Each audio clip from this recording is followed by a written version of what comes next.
शब्द एक क्षेत्र के नदी तंत्र की व्याख्या करता है।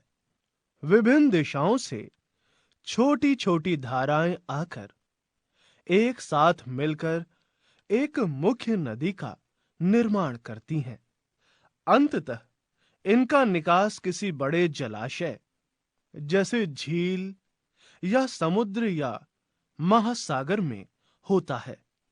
एक नदी तंत्र द्वारा जिस क्षेत्र का जल प्रवाहित होता है उसे एक अपवाह द्रोणी कहते हैं। कोई भी ऊंचा क्षेत्र जैसे पर्वत या उच्च भूमि दो पड़ोसी अपवाह द्रोणियों को एक दूसरे से अलग करती हैं। इस प्रकार की उच्च भूमि को जल विभाजक कहते हैं। भारत के अपवाह तंत्र का नियंत्रण मुख्यतः भौगोलिक आकृतियों के द्वारा होता है। इस आधार पर भारतीय नदियों को मुख्य वर्गों में विभाजित किया गया है। हिमालय की नदियां तथा प्रायद्वीपीय नदियां। भारत के दो मुख्य भौगोलिक क्षेत्रों से उत्पन्न होने के कारण हिमालय तथा प्रायद्वीपीय नदियां एक दूसरे से भिन्न हैं। हिमालय की अधिकतर नदियां 12 मासी होती हैं।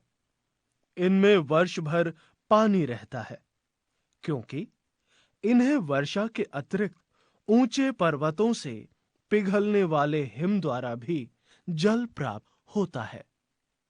हिमालय की दो मुख्य नदियां सिंधु तथा ब्रह्मपुत्र इस पर्वतीय श्रृंखला के उत्तरी भाग से निकलती हैं। इन नदियों ने पर्वतों को काटकर गाड़ियों का निर्माण किया है। हिमालय की नदियां अपने उत्पत्ति के स्थान से लेकर समुद्र तक के लंबे रास्ते को तय करती हैं। ये अपने मार्ग के ऊपरी भागों में तीव्र अपरदन क्रिया करती हैं तथा अपने साथ भारी मात्रा में सिल्ट एवं बालू का संवहन करती हैं। मध्य एवं निचले भागों में ये नदियां विसर्प, गोखुर झील तथा अपने बाढ़ वाले मैदानों में बहुत सी अन्य निक्षेपण आकृतियों का निर्माण करती हैं। ये पूर्ण विकसित डेल्टाओं का भी निर्माण करती हैं। अधिकतर प्रायद्वीपीय नदियां मौसमी होती हैं क्योंकि इनका प्रवाह वर्षा पर निर्भर करता है।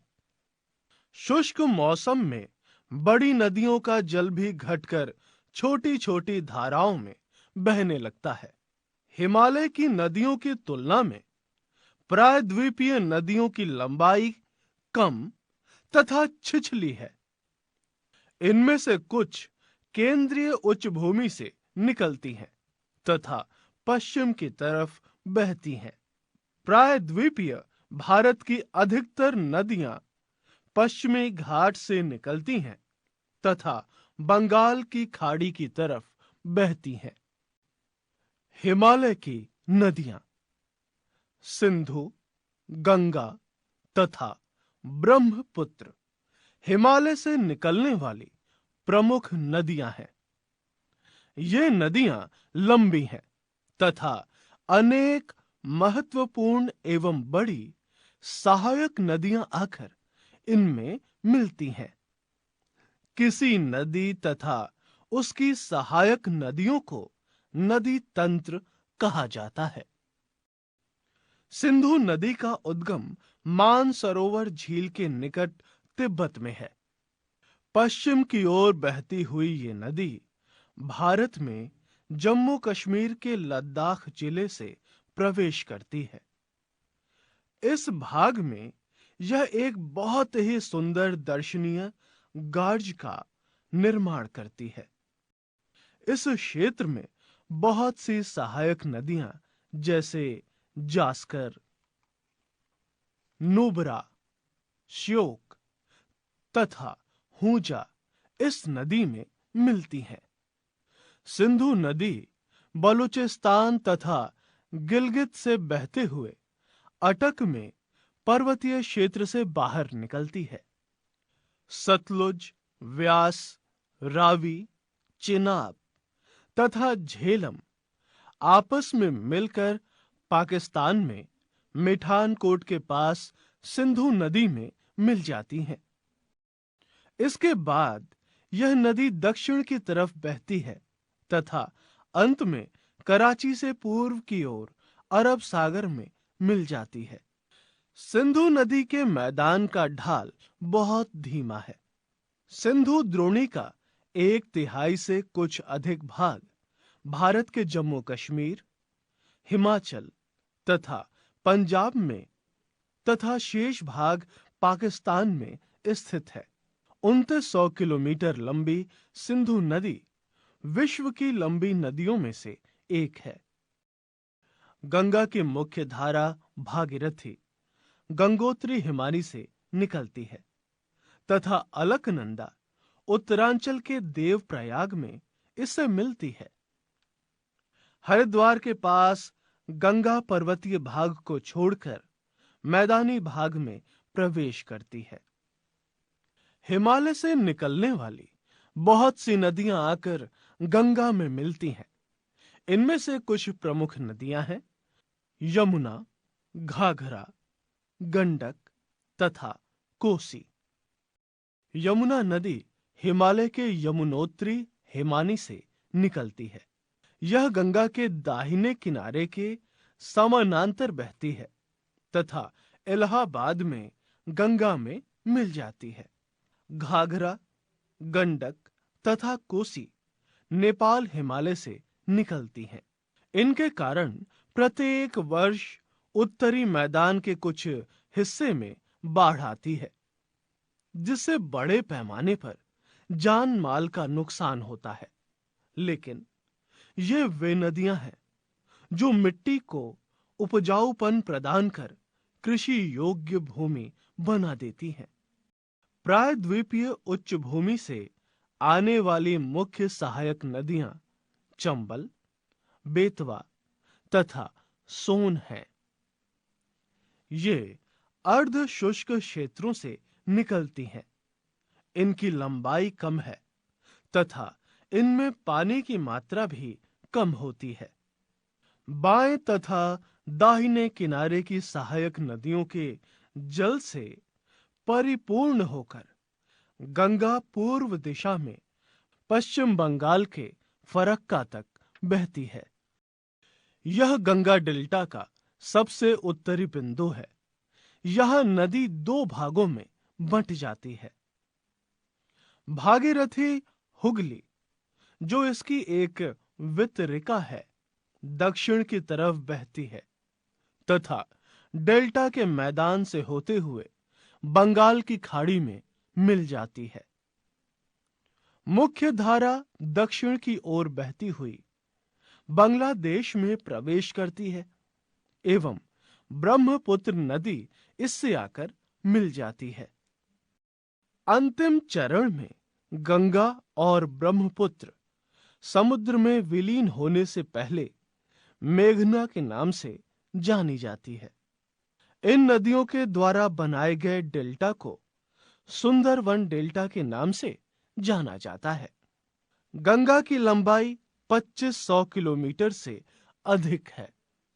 अंबाला नगर सिंधु तथा गंगा नदी तंत्रों के बीच जल विभाजक पर स्थित है। अंबाला से सुंदरवन तक मैदान की लंबाई लगभग 1800 किलोमीटर है, परंतु इसके ढाल में गिरावट मुश्किल से 300 मीटर आती है। इन नदियों में अनेक बड़े-बड़े विसर्प बन जाते हैं। ब्रह्मपुत्र नदी तंत्र। ब्रह्मपुत्र नदी तिब्बत की मानसरोवर झील के पूर्व तथा सिंधु एवं सतलुज के स्रोतों के काफी नजदीक से निकलती है। इसकी लंबाई सिंधु से कुछ अधिक है, परंतु इसका अधिकतर मार्ग भारत से बाहर स्थित है। हिमालय के समानांतर पूर्व की ओर बहती है। नामचा बारवा शिखर, जिसकी ऊंचाई 7,757 मीटर है, के पास पहुंचकर ये अंग्रेजी के यू अक्षर जैसा मोड़ बनाकर भारत के अरुणाचल प्रदेश में गार्ज के माध्यम से प्रवेश करती है। यहां इसे दिहांग के नाम से जाना जाता है तथा दिबांग लोहित, केनुला एवं दूसरी सहायक नदियां इससे मिलकर असम में ब्रह्मपुत्र का निर्माण करती हैं। तिब्बत एक शीत एवं शुष्क क्षेत्र है, अतः यहां इस नदी में जल एवं सिल्ट की मात्रा बहुत कम होती है। भारत में यह उच्च वर्षा वाले क्षेत्र से होकर गुजरती है। यहां नदी में जल एवं सिल्ट की मात्रा बढ़ जाती है। असम में ब्रह्मपुत्र अनेक धाराओं से बहकर एक गुम्फित नदी के रूप में बहती है तथा बहुत से नदीय द्वीपों का निर्माण करती है। प्रत्येक वर्ष वर्षा ऋतु में यह नदी अपने किनारों से ऊपर बहने लगती है एवं बाढ़ के द्वारा असम तथा बांग्लादेश में बहुत अधिक क्षति पहुंचाती है। उत्तर भारत की अन्य नदियों के विपरीत ब्रह्मपुत्र नदी में सिल्ट निक्षेपण की मात्रा बहुत अधिक होती है।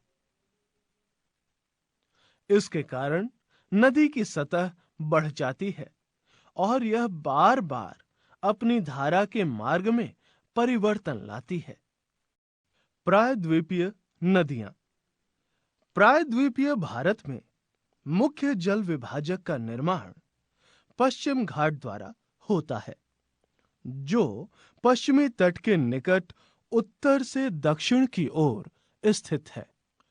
प्रायद्वीपीय भाग की अधिकतर मुख्य नदियां जैसे महानदी, गोदावरी, कृष्णा तथा कावेरी पूर्व की ओर बहती हैं तथा बंगाल की खाड़ी में गिरती हैं। ये नदियां अपने मुहाने पर डेल्टा का निर्माण करती हैं। पश्चिमी घाट से पश्चिम में बहने वाली अनेक छोटी धाराएं हैं। नर्मदा एवं तापी दो ही बड़ी नदियां हैं जो कि पश्चिम की तरफ बहती हैं और ज्वार नद मुख का निर्माण करती हैं। प्रायद्वीपीय नदियों की अपवाह द्रोणियां आकार में अपेक्षाकृत छोटी हैं। नर्मदा द्रोणी। नर्मदा का उद्गम मध्य प्रदेश में अमरकंटक पहाड़ी के निकट है। यह पश्चिम की ओर एक भ्रंश घाटी में बहती है। समुद्र तक पहुंचने के क्रम में यह नदी बहुत से दर्शनीय स्थलों का निर्माण करती है। जबलपुर के निकट संगमरमर के शैलों में यह नदी गहरे गार्ज से बहती है तथा जहां ये नदी तीव्र ढाल से गिरती है वहां धुआंधार प्रपात का निर्माण करती है। नर्मदा की सभी सहायक नदियां बहुत छोटी हैं। इनमें से अधिकतर समकोण पर मुख्य धारा से मिलती हैं। नर्मदा द्रोणी मध्य प्रदेश तथा गुजरात के कुछ भागों में विस्तृत है। तापी द्रोणी। तापी का उद्गम मध्य प्रदेश के बैतूल जिले में सतपुड़ा की श्रृंखलाओं में है। यह भी नर्मदा के समानांतर एक भ्रंश घाटी में बहती है, लेकिन इसकी लंबाई बहुत कम है। इसकी द्रोणी मध्य प्रदेश, गुजरात तथा महाराष्ट्र राज्य में है। अरब सागर तथा पश्चिमी घाट के बीच का तटीय मैदान बहुत अधिक संकीर्ण है, इसलिए तटीय नदियों की लंबाई बहुत कम है। पश्चिम की ओर बहने वाली मुख्य नदियां साबरमती, माही, भारत पूजा तथा पेरियार हैं। गोदावरी द्रोणी। गोदावरी सबसे बड़ी प्रायद्वीपीय नदी है। यह महाराष्ट्र के नासिक जिले में पश्चिम घाट के ढालों से निकलती है। इसकी लंबाई लगभग 1500 किलोमीटर है। यह बहकर बंगाल की खाड़ी में गिरती है। प्रायद्वीपीय नदियों में इसका अपवाह तंत्र सबसे बड़ा है। इसकी द्रोणी महाराष्ट्र, मध्य प्रदेश, उड़ीसा तथा आंध्र प्रदेश में स्थित है। गोदावरी में अनेक सहायक नदियां मिलती हैं, जैसे पूर्णा, वर्धा, प्राणहिता, माजरा, वेनगंगा तथा पेनगंगा। बड़े आकार और विस्तार के कारण इसे दक्षिण गंगा के नाम से भी जाना जाता है। महानदी द्रोणी।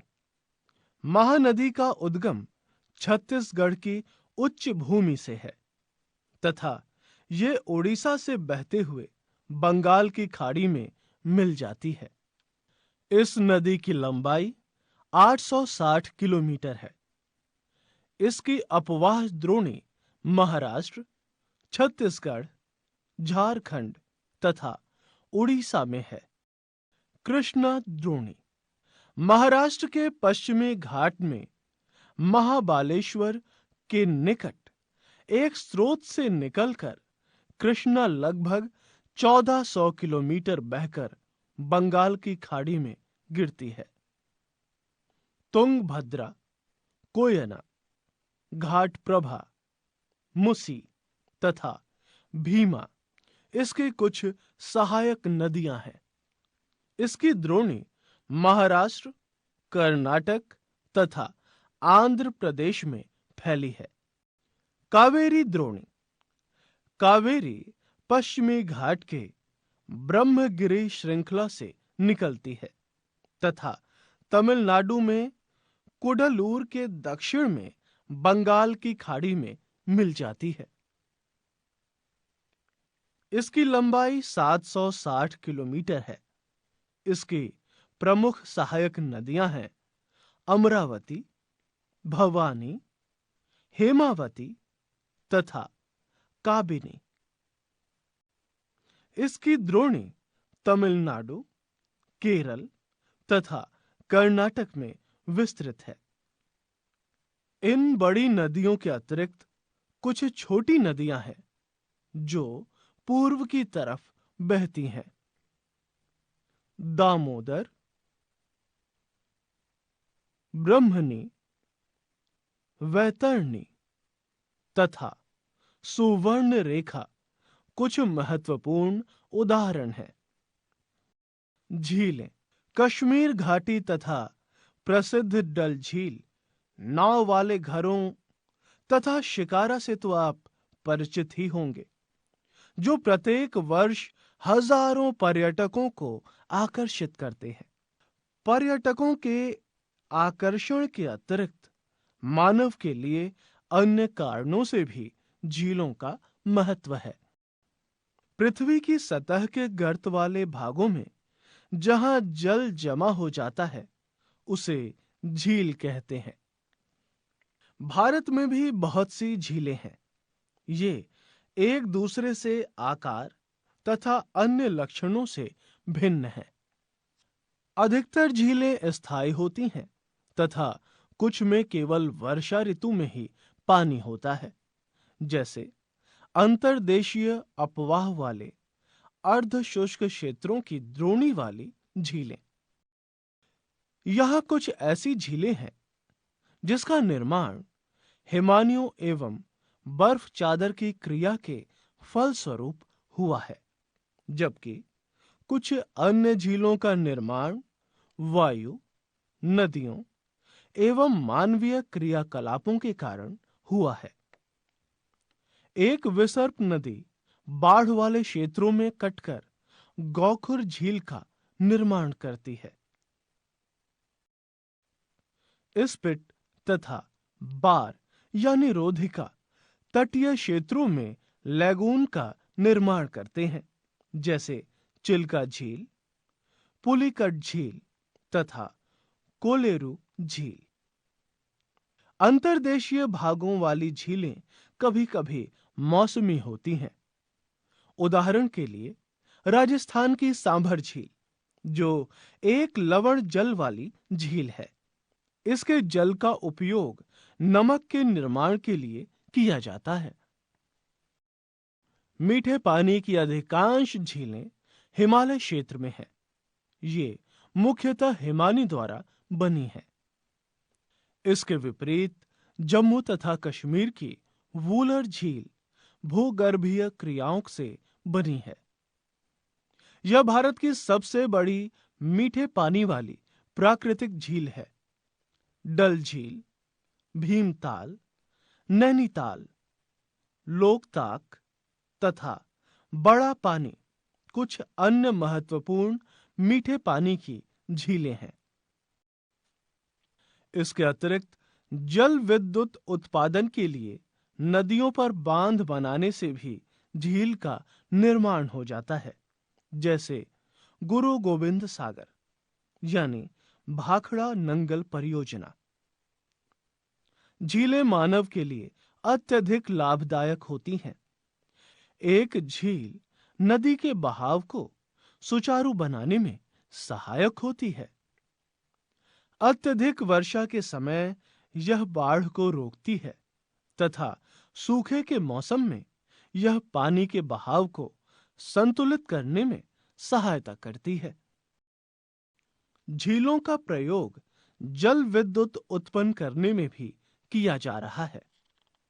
ये आसपास के क्षेत्रों की जलवायु को सामान्य बनाती है, जलीय परितंत्र को संतुलित रखती है। झीलें प्राकृतिक सुंदरता एवं पर्यटन को बढ़ाती हैं तथा हमें मनोरंजन प्रदान करती हैं। नदियों का अर्थव्यवस्था में महत्व। संपूर्ण मानव इतिहास में नदियों का अत्यधिक महत्व रहा है। नदियों का जल मूल प्राकृतिक संसाधन है तथा अनेक मानवीय क्रियाकलापों के लिए अनिवार्य है। यही कारण है कि नदियों के तट प्राचीन काल से ही अधिवासियों शहरों में परिवर्तित हो चुके हैं। किंतु भारत जैसे देश के लिए, जहां की अधिकांश जनसंख्या जीविका के लिए कृषि पर निर्भर है, वहां सिंचाई, नौ संचालन, जल विद्युत निर्माण में नदियों का महत्व बहुत अधिक है। नदी प्रदूषण। नदी जल की घरेलू, औद्योगिक तथा कृषि में बढ़ती मांग के कारण इसकी गुणवत्ता प्रभावित हुई है। इसके परिणाम स्वरूप नदियों से अधिक जल की निकासी होती है तथा इनका आयतन घटता जाता है। दूसरी ओर उद्योगों का प्रदूषण तथा अपरिष्कृत कचरे नदी में मिलते रहते हैं। यह केवल जल की गुणवत्ता को ही नहीं, बल्कि नदी के स्वतः स्वच्छीकरण की क्षमता को भी प्रभावित करता है। दिए गए समुचित जल प्रवाह में गंगा का जल लगभग 20 किलोमीटर क्षेत्र में फैले बड़े शहरों की गंदगी को तनु करके समाहित कर सकता है। लगातार बढ़ते हुए औद्योगिकीकरण एवं शहरीकरण के कारण ऐसा संभव नहीं हो पाता तथा अनेक नदियों में बढ़ते प्रदूषण के कारण इनको स्वच्छ बनाने के लिए अनेक कार्य योजनाएं लागू की गई हैं।